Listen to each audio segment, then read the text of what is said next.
Good evening, ladies and gentlemen, boys and girls, and small people of all ages. Welcome to the Piledriver podcast. You're here with me, Dynamite Dave Abbott, Gav the Surgeon Collingwood, and Heartbreak It. Oh, it's Heartbreak. Oh, it's Heartbreak tonight being a Tottenham fan, isn't it, Phil, as you and I can testify. Absolutely, brother. VAR went heel on us, didn't it, tonight, man? It just it screwed. It was a Tottenham Hotspur screw job this afternoon. So we got screwed, man. But never mind. Onwards and upwards. We are obviously now live to the world. So welcome one and all for joining in. Before we go any further, disclaimer: there may be subjects and content this evening that may be sensitive to some listeners, and there may also be inappropriate language as well. So do be mindful if we've got youngsters listening and people who don't get out much. And don't try this at home. Yeah, and do not try this at home. Although we have been doing since lockdown, on and off lockdown, we're eventually going to be getting together and going all green screen and making it all high tech eventually. But for the time being, this is it, and this is the way it's going to be for the foreseeable. So, gentlemen, how are we? We are pretty good, thank you very much. Awesome. Look, yeah, we had a week off last week because Dave was celebrating his anniversary. Congratulations there. Yay! Woo! Yeah, so it's good to be back. Phil, we're going to go straight in with the news, and you've got some blockbusting headline news to tell us. Stu? Do you know what? Last time we spoke, I just started my career in the world of WWE 2K18. I managed to win the NXT Championship. Woo! Like everyone else has in real NXT now.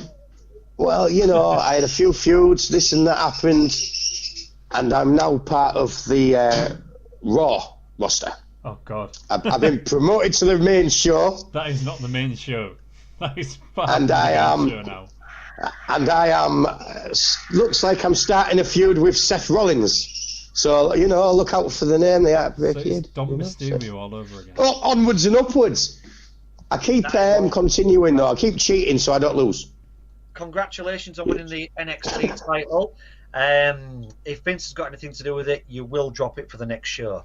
And then you become a mid-carder. But for the time being, Phil, ride that festival wave while you still can. In wrestling news this week, so obviously not a blockbuster in as Phil's NXT title winner now is feud with Seth Rollins, the Monday Night Messiah. We've had some obviously some sad news to start off with this week.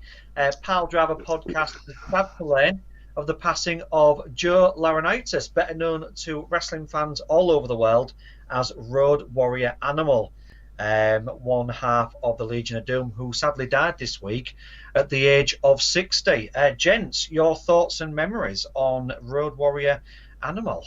It was day after his anniversary as well. Yeah, it was, day after his wedding anniversary.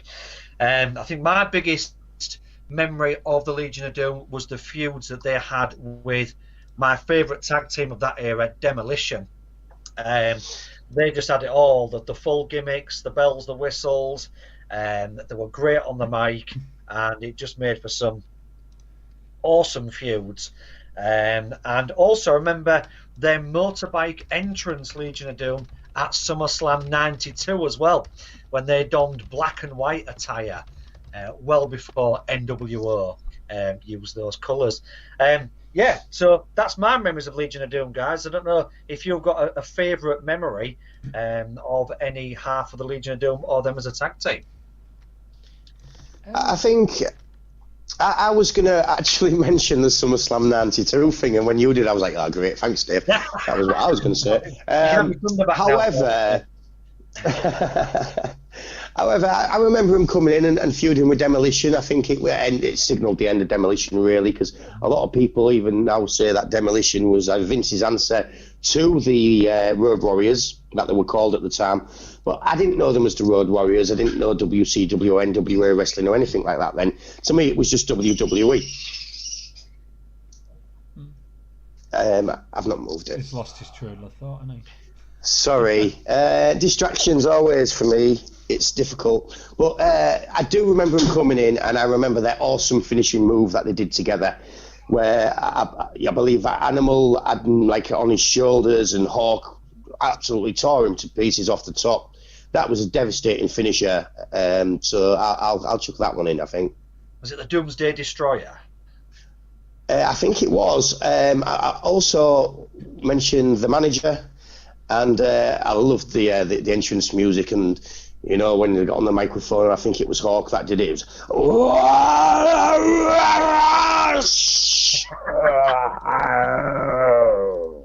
And in that moment, we lost 10 viewers. We actually had 10 viewers? Well, yeah. Bloody hell! No, Hey! -9 now. -9. So yeah, sad news. Only the age of 60 as well. So yeah, quite sad. He made his debut. Did Joe Laurinaitis debuting in Georgia in 1982, and he was quickly paired with Hawk, real name Michael Hegbrand. And like Phil said, they became packaged as the Road Warriors, and they were massive fan favourites, not just in America but also in Japan and Europe as well. Absolutely. I think they had a lot of influence, especially Animal had a lot of influence backstage as well. I think he's worked in wrestling a long time after he finished performing. Yeah. You know, good guy was Animal. There's a lot of stories about him out there. You know, Google search him. Great guy. Sad to hear of his passing. One too many years ago that he was actually in TNA as well, wasn't he? For a brief period of time, he did make a comeback. So he was wrestling still in his early 50s as well. So yeah, I didn't know that. Okay.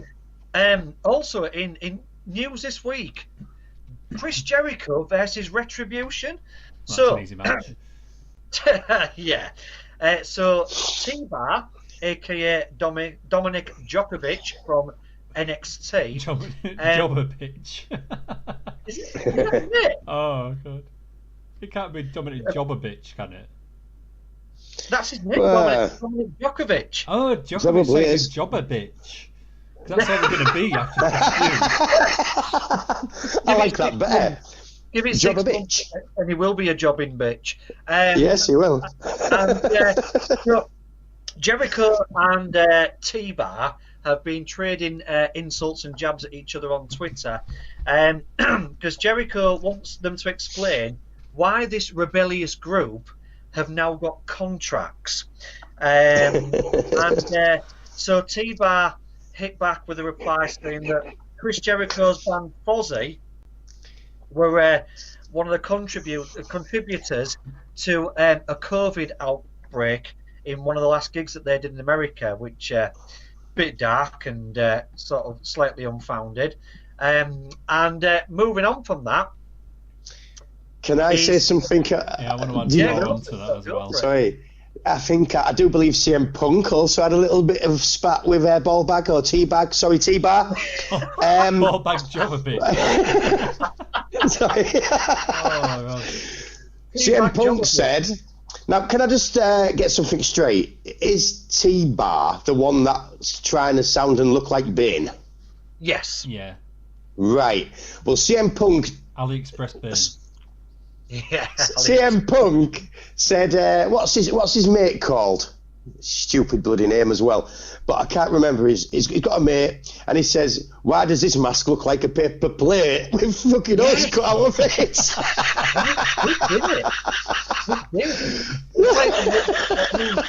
God bless him. It's like, you know, I mean, I understand that all businesses are making cutbacks at the moment due to the COVID pandemic, but it is paper plate. It does look like Vince McMahon and co. have maybe gone to Wish and got some masks, or just found some spare paper in the admin office and just made the masks as well. To add on to that as well, WWE gives Retribution Contracts. Is there a course for any wrestling fan out there to learn or figure out this one? Because I thought the idea of Retribution was that they were the rebellion of WWE.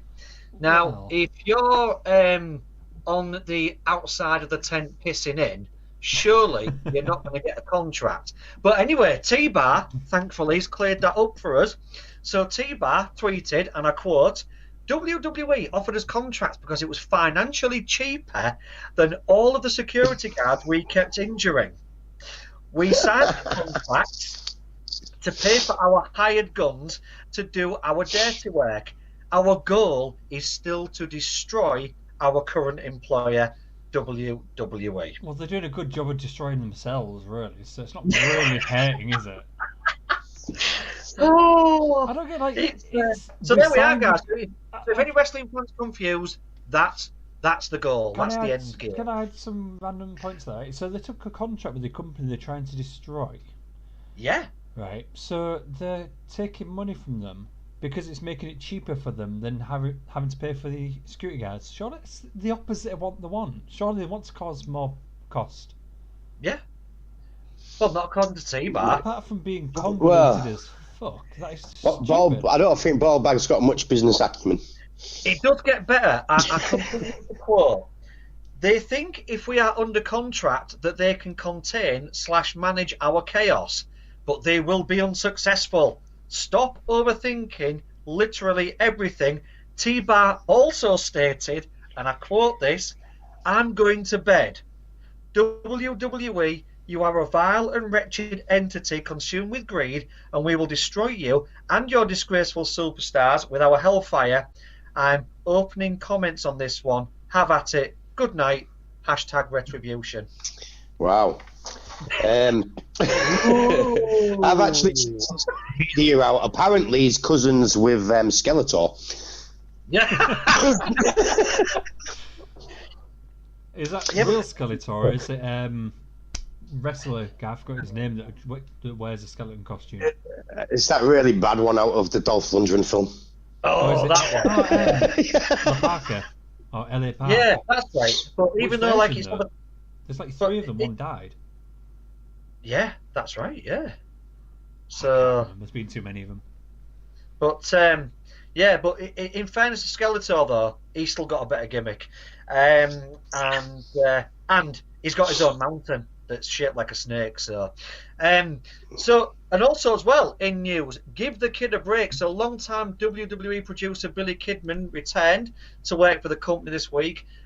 Those who followed Ring of Honor and TNA way back when will know Billy Kidman. He also had like a short stint as a performer in WWE, but he's gone from a trainer and now he's gone back to a producing role in WWE as well. So yeah, Billy Kidman, great cruiserweight in his prime, definitely. Great, yeah. Fantastic. Part of the WCW cruiserweights that it was very, very popular at the time, and he came in and I think he did a good job in WWE at the time. Again in the new cruiserweight division, he was one of the ones that came across from the absolutely horrible what did they call it? Begin with an I. Come on, Vince. Impact, no, when WWE bought WCW, Invasion storyline, Invasion.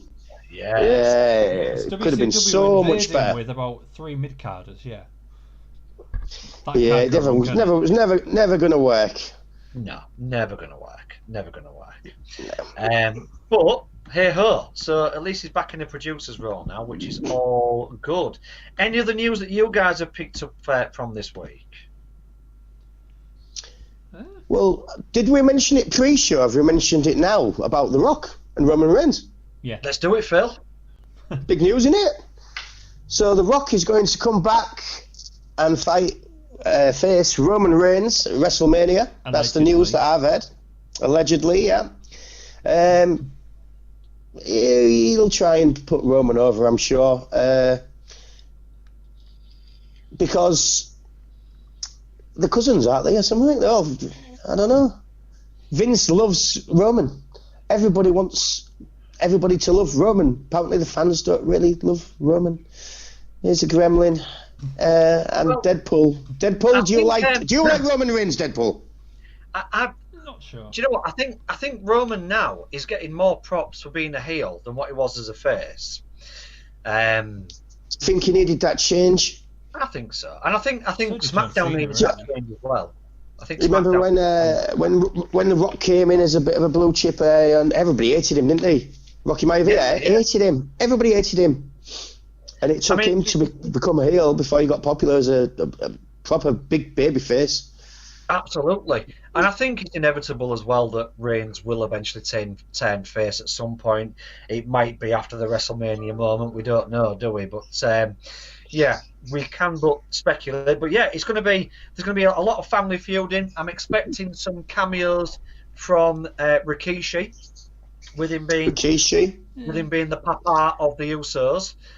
Could Mick Foley even possibly the Rock and Sock connection?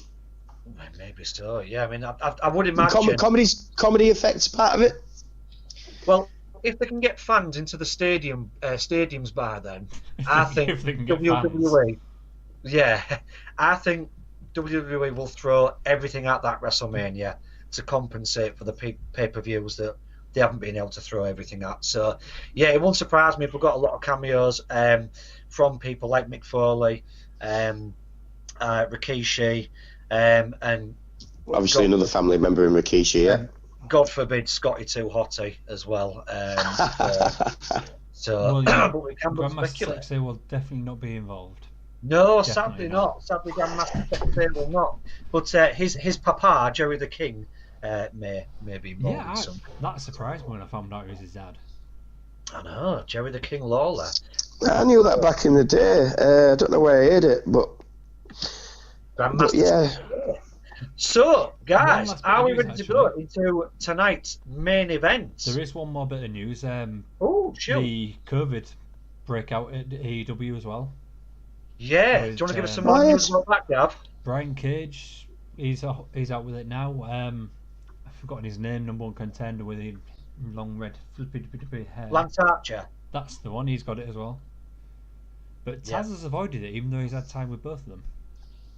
I know. I think, everybody's different. Antibodies are different, I guess. Absolutely. I think some people are obviously carriers as well. Some people just don't display the symptoms, do they? I know all this well, obviously self-isolating for between Monday to Friday of last week. So it's a nuisance, but it's just something that, when the time comes, we have to do it, don't we? And if it's for the greater good in getting people back into wrestling arenas and sports arenas all over the world, then it's just something temporarily we just have to take on the chin, don't we? And just absolutely. I myself took a test on Thursday because I've had a cold. Got to work on Tuesday. Sorry, they said you can't be here. So I'm like, okay. Okay, you better pay. Well, yeah, I got paid, getting paid, that's no problem. Got the test, took the test, got the result back on Friday evening, negative, so I'm okay. Hey! Well done. To be fair, Phil, I think like Taz, you'll probably put COVID in the Taz mission anyway, won't you? So, yeah, I'd super kick it. Super kick pass. Probably not super kick it anymore, I can't get my leg that high anymore. Maybe a submission was the right way forward. News, Phil can't get his leg over, apparently. Oh, I can get it over, I just can't get it up. That's probably not the phrase you want to put after. It's easier trying $1 million dream nowadays, Phil, I think. We'll just try that. Phil, do you want to rephrase that last one? You can get your leg over, you just can't get it up. Yeah, it was perfect the first time. Heartbreak you don't get things wrong. So he's right. Heartbreak is definitely in the Matrix. Are we ready for the main event, guys? Yes, we are. Now, don't we, really? Let's do this. So, tonight's Piledriver podcast, the main event is about two of the most well-known performers in the 80s and 90s, WWF as it was back then, along with a lot of Canadian independent circuits and the Texas circuit. which links nicely onto the first one tonight, the triumph and tragedies of Kerry Von Erich, aka the Texas Tornado, and Dino Bravo as well. So, do you guys have any memories of seeing any footage, at least, of either of those two in their prime? Yeah, I've seen them, but I remember them when I first started watching wrestling. They both were about. I didn't know much about. Well, I'll start with Dino Bravo. I'm pretty sure he was on one of the first WrestleMania. I'm pretty sure he was on WrestleMania 3. Yeah. And that was the first WrestleMania I ever saw. I think he had a match with another guy that was like built similar to him. I think he won. I've said him a lot. But yes, I remember being around that time. He was a wrestler I didn't particularly like, but I didn't particularly dislike either. Yeah. He was working as a heel at that time. I think he may have had a manager. But, you know, it was mid-carder in WWE at the time. He was a mid-carder, WWF at the time. Texas Tornado, I don't really know much about him in terms of, until I do now, but I didn't when I first saw him. All of a sudden, to me, I turned on wrestling one day as a kid and thought, who the hell's this Texas Tornado who's the new Intercontinental Champion? Yeah. Because I didn't know the other territories back then, and it pretty much debuted beating Mr. Perfect almost. Yeah. And he won the IC title. I remember his finishing move where he spun around, Texas Tornado punch or something. Yeah. He spun around a few times and then punched him. And then obviously recently I've read about him, and the Von Erich family had a brilliant feud that everybody talks about to this day still. Obviously I don't really know much about it, but some of our listeners might. And I think their feud was with the Fabulous Freebirds. Yeah, that's right, yeah. Yeah. Yes, that's it. Who I believe eventually inducted Kerry Von Erich into the WWE Hall of Fame. That's it, absolutely, Phil. So that's my I can give you. Yeah, that's quite a lot of detail as well, isn't it? Gav, have you seen any footage? Because obviously, do appreciate you being slightly younger than Phil and I. Yeah, I'm a bit. Have you managed to sort of get hold of any footage that you've seen of Texas Tornado or Dino Bravo? I've not had any time, so I've been too busy watching all the other shows this week, trying to keep up to date and trying not to fall asleep during Raw. That's pretty much it's Raw is Raw. That will also be a new segment as well, and I'll buy more often show called Rory's Snort or Rory's War or something along the lines. Something like that. Yeah. Do you know? We make it up as we go along. Let's face it. Now the hero Phil Holmes is on Raw is Raw in WWE 2K18. Exactly. They've got nothing to worry about. I think I'm going to have to move, guys, into the kitchen. My battery's running low. So while you do that, then I'll give the listeners a bit of a rundown, and also give Gav a bit of an education as well. So Kerry Von Erich, So Kerry Von Erich was the son of Frick Von Erich, who was also a wrestler, and his brothers David, Kevin, Mike, and Chris were also wrestlers, and Kerry was also a standout high school track and field athlete as well. He made his debut in his dad's promotion. So his dad had the NWA Texas Big Time Wrestling, and as Phil alluded to as well, before he went to WWF, he had many tag team titles. Texas Tag Team Title Champion, American Tag Team Title Champion, and his big claim to fame, what really put him on the map in WWF, was he was in a stable with Brutus the Barber Beefcake, and Brutus the Barber Beefcake was injured, so he replaced the Barber to fight Kurt Hennig's Mr. Perfect at SummerSlam, and went on to win. So he got to the stage quite quickly as the Intercontinental Championship, winning that title. prior to that, in June the 4th, 1986, he was in a motorcycle accident that nearly ended his life. So this was well before his wrestling career got up and running. And because he tried getting back into fitness and getting back into wrestling too quickly, he damaged his right leg and they had to amputate his right foot. Ouch. I know. So throughout all the time that people saw him in WWF, he had a prosthetic foot. Yeah, That's quite a prosthetic foot, right foot. That's probably why. Yeah, because obviously that's one of the reasons why he wasn't doing many high flying manoeuvres and things like that.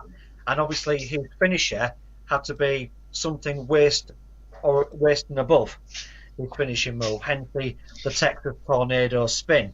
Yeah, so he went on to. Can I add to that, Dave? Can I add to that? Yeah.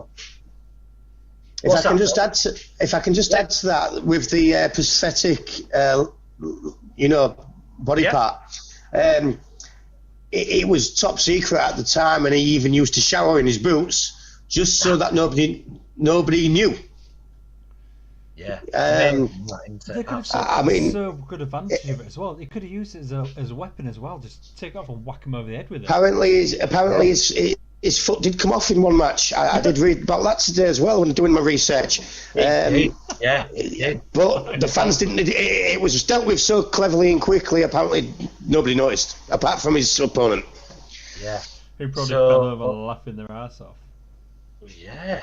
So I mean, it's amazing to see, isn't it, that like somebody who was on the crest of a wave, destined to have a great wrestling career, has a motorcycle accident about 4 or 5 years before he goes on to win the Intercontinental title against Mr. Perfect at SummerSlam. So amazing, really, to still find the inner strength, to be able to go on and carve out a career for himself. And he was also best mate at the time with Rowdy Roddy Piper, the Rodster. Oh, legend. Yeah, another absolute legend, sadly no longer with us. And he said we were the best of friends. In fact, he felt comfortable enough to sit with me in the hotel, shoot the breeze with his prosthetic off. So to his nearest and dearest, it wasn't an issue, but I think he just obviously wanted to keep that away from the limelight, really. Definitely from the fans. If the fans found out about it, then you're not invincible anymore. Kayfabe was so important back then, wasn't it? Yeah, massively. And I think he was, because he came from such a pedigree of wrestling heritage as well. I mean, so many members of his family were professional and amateur wrestlers. I think the biggest fear he had was becoming a gimmick. Very much, probably, yeah. And because nobody else in his family, until that point, were gimmick wrestlers, they were out-and-out stand-out athletes in their own right as well. Obviously, as time went on, things changed. The amputation of his foot, he sadly became addicted to prescription painkillers, which then evolved into darker substances and further drug problems. Like so many that it's happened to current wrestlers now on rosters. Just look at Chris. There's a lot out there, especially in the 80s. It was rife. Alcohol and drugs. That was the lifestyle every single night on the road. They maybe had about 5-6 days off a year. Yeah, I mean, you think about it as well. It's back then there was none of this wellness policy. No, of course not. You know, nobody was getting suspended for taking steroids or other enhancements or illegal drugs, turning up to shows half cut. You know, people weren't getting suspended or binned off. It was just like, well, this is definitely. Absolutely, 100%. And back in them days, you got injured, it didn't matter, because if you didn't turn up the next night, you might not have fucking turn up again for the next 6 months. Exactly, yeah. Exactly. So wrestlers fought injured all the time, and what would you do when you know I'm in pain, but I've got to fight? You take more drugs. And you think as well, you're spending, on average, I think wrestlers now pre-COVID, when they were doing obviously world tours, they spend something like 250 days in a year on the road as well. Yeah.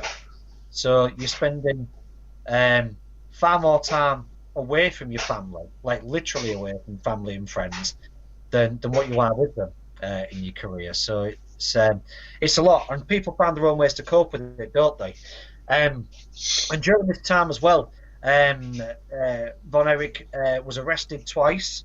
The first one, he was on probation, and the second one would have got him extended jail time because he violated his probation.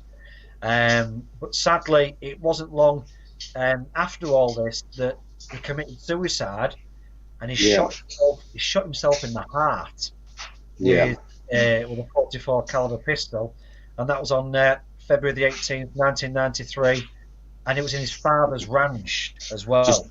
Just 2 years after he became Intercontinental Champion. Exactly, yeah. So as quickly as he rose, everything just seemed to fall apart for him, mentally and physically as well. On the note of the Von Erich family as well, the tragedies that are on there, four Kerry Von Erich's siblings died or committed suicide too. So his oldest brother, Jack Jr., was electrocuted at the age of 6 in a household accident. In 1984, his brother David Von Erich died from an unconfirmed cause, although it's thought it was a drug overdose while he was touring Japan. Yeah. And his other brothers, Mike and Chris, they committed suicide in 1987 and 1991, respectively. So out of 7 children, 5 of them were either killed or committed suicide, just like in the 30s, early 40s. So, do you know, you can sad dynasty of a family. Absolutely, Dave. Unbelievably sad. There is documentaries out there. They call it The Curse of the Von Erich Family. Yeah. It's very sad, and it's to be fair, it's unbelievable. Yeah, it is. I mean, that's the sort of stuff you'd expect to see in a really far-fetched biopic. Yeah, some movie. Some. Yeah, and it's just like, to think, when you look back at that, to be close to a family that's had that much tragedy is just so you can't picture it, can you? It's just unbelievable. Definitely. And to say that the promise that this family had as well, and all the talent that was there. But on a lighter note, to sort of get to the ending of Kerry Von Erich, not only did he have a great career, in my personal opinion, of the WWF Hasbro figures, Texas Tornado was by far the best one, because as Phil alluded to, his finisher was the Texas Tornado spin, so spinning clothesline. Yeah, it was cool. The figure, I believe, did you wind it round? I don't know if you guys have ever had this. I think I had it, yeah. I think I had it back in the day, yeah. And then you spun it round and it did it, yeah. And you let go, and his torso just spinning round, wasn't it, with the arms about? It's brilliant. Yeah, 100%, brilliant, yeah. It's the best Hasbro figure I think they ever made at that time as well. So all of them figures from that era are the best. They're the best figures they ever did.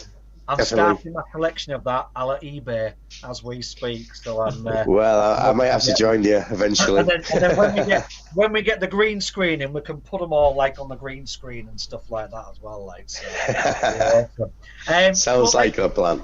And as you alluded to, Phil, as well. So in 2009, Michael Hayes from the Fabulous Freebirds inducted the whole of the Von Erich family into the 2009 class of Hall of Fame. And if you guys really, sorry Dave, if you guys out there listening, if there's any of you, if you really want to watch some classic Von Erich entertainment, wrestling entertainment, watch the old stuff with the Fabulous Freebirds. Before he had his leg amputated or his part of his foot amputated.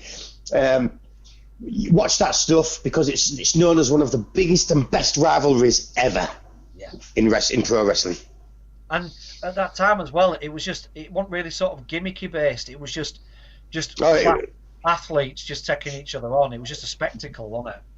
Oh yeah, definitely. That back in them days, there was brutal matches. It's the general public, it was real. Back in them days, it was played that way. You know, they've got some great matches. If you want to look through the vaults, talking about vaults, we might talk about that another next week. But shall we move on to Dino Bravo? Yeah, just to wrap up the Von Erich thing, WWE also made 2 Hall of Fame rings with Kerry Von Erich's name inscribed on the interior, which were presented to his daughters Holly and Lacey as well. So I thought that was a really nice touch from WWE to do that as well. So Kerry Von Erich, the Texas Tornado, definitely worthwhile checking out. Gav, I know Phil will know a bit more about this. Do you know much about our next wrestler, Dino Bravo? I do not. Again, for what he did outside of wrestling, he's probably as famous as for what he did in wrestling as well. So, real name, Adolfo Bresciano. Hey, that's not bad, that, is it?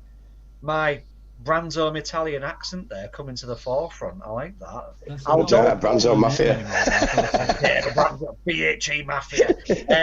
Adolfo Bresciano, a.k.a. to wrestling fans, Dino Bravo. So, from Canada, held so many belts.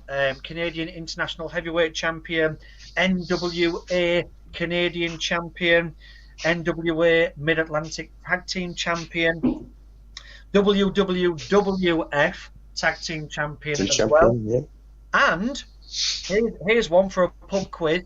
He was the sole holder of the WWF Canadian Championship before it was abandoned in 1986 as well.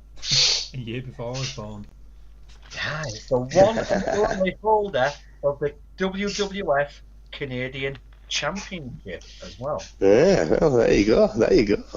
And in the 80s,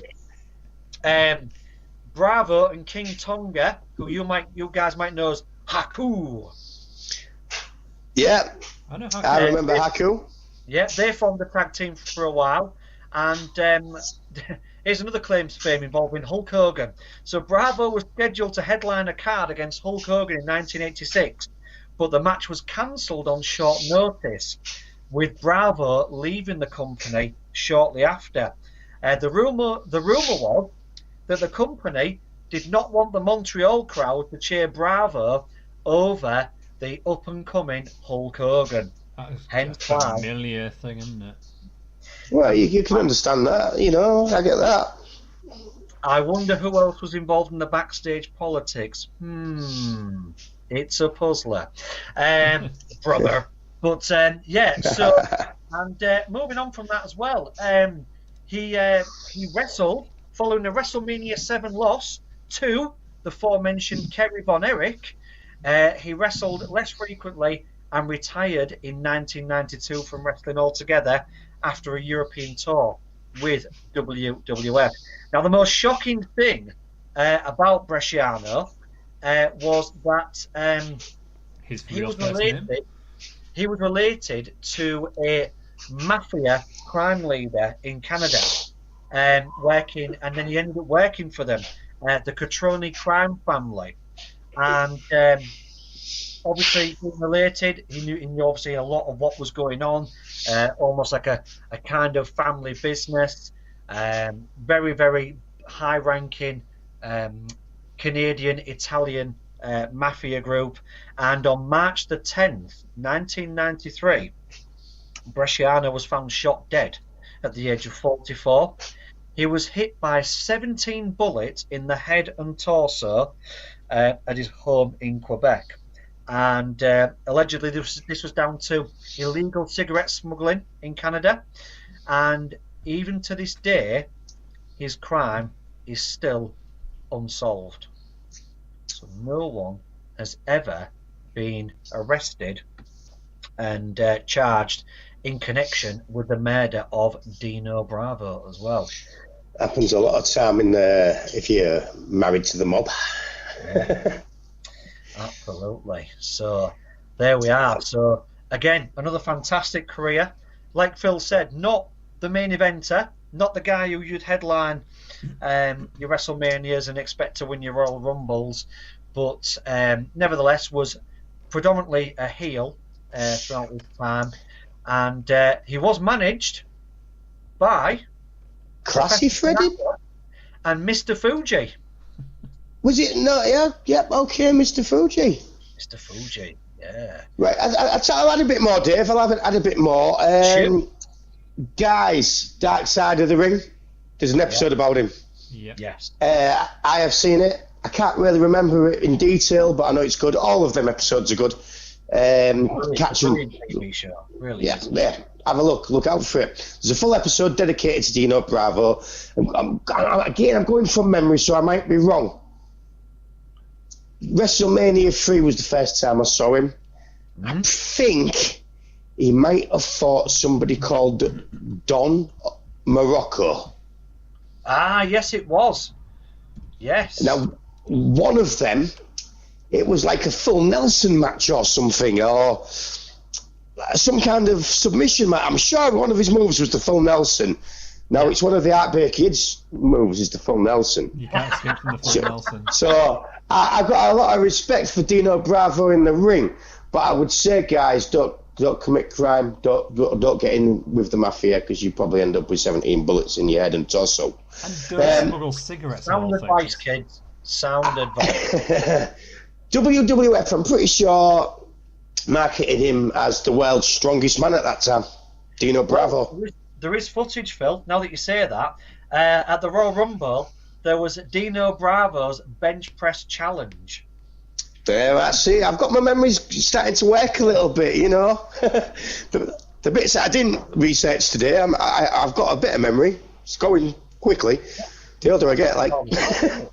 It's all about knowing where you were at the time that some of these wrestlers were at their pomp, and obviously when you hear sadly about the tragedies as well, remembering where you are and what your memories were of them at that time as well. So, yeah, two very, very different wrestlers in the same era, achieved a great deal of success independently, not so much in mainstream wrestling, and sadly, this is why I think the likes of Dino Bravo and Kerry Von Erich will be remembered for the things that happened to them outside of the ring, probably as much, if not more, than on the inside of the ring as well.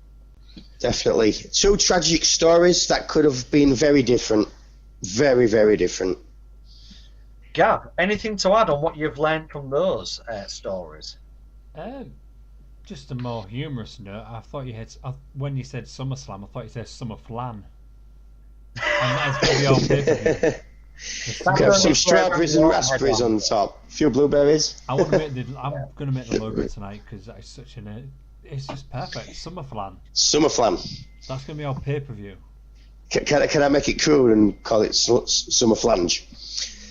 No. You mean the guitar? You know what the Heartbreak Kids like? You know what the Heartbreak Kids like? You mean the flange pedal on for a guitar pedal, yeah? Oh yes, come on! Look at these 27,000-inch pythons! Hey. Oh, brother! And look there at we are, guys. And that 29-mile goats. Yeah, you can't see it on this video screen. Can't see it on any screen because luckily we're not on video yet. We'll get it. We'll get it on the green screen. We'll get it on the green screen eventually, Phil. And you guys wait. Do you know, you viewers wait till you see my physique. Hulk. Hulk Hogan. And that, guy, concludes the main event of Kerry Von Erich and Dino Bravo, their history and tragedy, triumphs and tragedy. Excellent. Love it, Dave. Great topic this week. A bit more serious side of things. Do you know, I know I mentioned it earlier. Do you know what? Let's just quickly do it. We're going to talk for about 2 or 3 minutes on a new segment called Pulled from the Vault.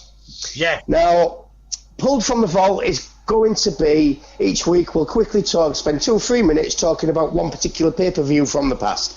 First one we're going to talk about is the 1990 Survivor Series. I watched this in its entirety the other night, guys. It's a great pay-per-view, and it's got so many legends in it. I am talking Ultimate Warrior, Hulk Hogan, Bret Hart, Legion of Doom, British Bulldog. There's loads, guys. Is it do you know what I mean? Is half that card dead now?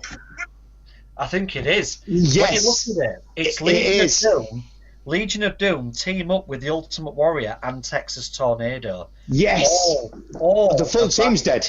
All of that stable has passed away. Wow. Definitely. It was Mr. Perfect. He's gone as well. He was on there. Bulldog. Yeah. You know Mr. Perfect, Kerry Von Erich. And British Bulldog as well. British Bulldog's gone. Yeah. Yeah. I don't think it'll be too long before Brett goes, to be honest. But Will Bob Vinny Aston. put a promo after saying Brett. But, you know, you've got such a great pay-per-view there. And what's so good about this Survivor Series is that every match, whoever survives that match goes on to a final match. Yeah. And obviously it works perfect. So all the heels that win face off against all the baby faces that win in the final match. The baby faces, there's 3 of them, I believe. I did fall asleep before the final, but I have seen it before. Ultimate Warrior, Hulk Hogan, and I believe it was Tito Santana. Yes. Yeah, flying elbow grip competitor in his time. And they faced off in the final Survivor Series match against 5 heels. Yeah.1 Million Man was one of them. Another legend. This Survivor Series is full of legends. It's probably the best event where all the top stars are competing at the same time. So that's going to be next week's show then, is it, Phil? No, this is just from the vault. I recommend you guys go and watch Survivor Series 1990, full of old school nostalgia, really cool gimmicks, really cool wrestling, Legion of Doom, Hulk Hogan, Ultimate Warrior. What do you want? It's just a little bit of a pull from the vault. Survivor Series 1990. Next week we'll have another pull for the vault. One of the matches on there, Phil, as well. It was the Perfect Team versus Ultimate Warriors. It was. You also had the Hulkamaniacs. Hulkamaniacs, yes. Hulkamaniacs. You know, there was Ultimate Warrior was actually carrying the WWF Championship belt at the time, heavyweight championship belt. Yeah.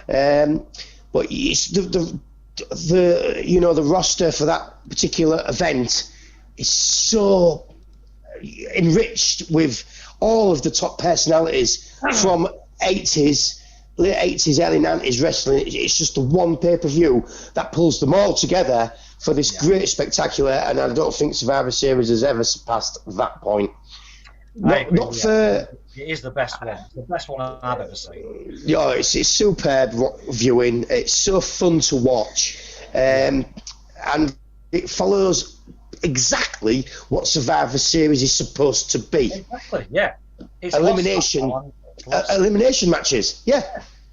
And then to have the final, was the final match. It was just the cherry on the top of the icing on the cake. It really was. Great pay-per-view, and there we go. We'll put it back in the vault, and we'll find something for next week. Fantastic. Gav, do you want to end us with birthdays and, obviously, the only reason why people tune in, the joke of the week? Oh, that's the best bit. It's just the end. It's like when you have all the news and then you have the really shitty story at the end. That is basically my joke. No, that is basically how I like it. That is the cherry on the icing on the cake. With the cherry. Birthdays then. Candice LeRae, NXT. Was going to be on the 29th, so Tuesday, is it then? Tuesday, I believe so, yes. Yes. Kieran Hogan of Impact. He's just been on the 16th, which is between our last show and this one. Yes. And the legendary Steve Blackman on the 28th. Yeah! So tomorrow. Nothing will ever beat him. Kicking Shane McMahon off the Titantron. Yeah. That was a highlight. Steve Blackman, what a legend. Yes. What a legend. The longest reigning hardcore championship title holder and begrudgingly tag team partner of Al Snow as well. I liked Al Snow. Excellent. I liked Al Snow as well. Soft spot for him, definitely, yeah. Yeah, definitely. So, And, joke of the week now, then. Joke of the week, right then. So, let's see this up. Lovely. So, are you all set, Gav? It's quite an easy one. It's just a single word. Retribution. Have you got They that? are a joke of themselves. Have you got the one from what you told us earlier? Yeah, come on, Gav. I'm going to find it again. I thought it was pretty nice. I think you said pretty much something like, Retribution have come to the WWE to destroy them. But they've already done that with the ratings. Something like that. Hooray! Boom, boom, boom, boom, boom, boom. Wow, not only is the Heartbreak Kid, he's also the Jerk Thief. That was a heel turn. You know, you did it to me last. You did it to me last week. That's my comeback. Oh, is that revenge? Have you turned heel? Yeah. That's. And I Hold didn't on. do it last week because we didn't have a show last week. No, definitely can't get my kick that high anymore. If I change the phone, maybe I can. Let's look on here. So. Super kick. Sorry. The Heartbreak Kid has had too many heartbreak. You got heartbreak. Heartbreak Kid's had a heartbreak attack. But, I'm back. Hey, I've got one. Can I tell one? Go on then. So, how do wrestlers enter the arena? I don't know. Go on. Through the luchador. We need a sound effect for jokes we like and jokes that we think are a bit naff, like that one, Dave. Don't worry. Don't worry. Is the pun for that joke coming soon? I'm just waiting for the joke. Well, I've got to go upstairs soon and play WWE 2K18 and try for about the 7th time to beat Seth Rollins in this backstage fight because I keep losing. I'm crap at it, really, guys. Absolutely shite. Do you know the secret to beating Seth Rollins? Do you know the secret to beating Seth Rollins on WWE? Yes, please. Be Dominic Mysterio. But the son of Seth. Be Eddie Guerrero's son and you win. An eye versus eye match. Oh, what do you mean, Eddie Guerrero's son? But is this like some kind of conspiracy that Eddie was shagging? Frog splash. That's why, is it? I don't know if it's finisher, but he's done the frog splash. Yeah. And then the area code as well. He does. Doesn't he? Sorry, the 618. He does do the area code. 01482 616.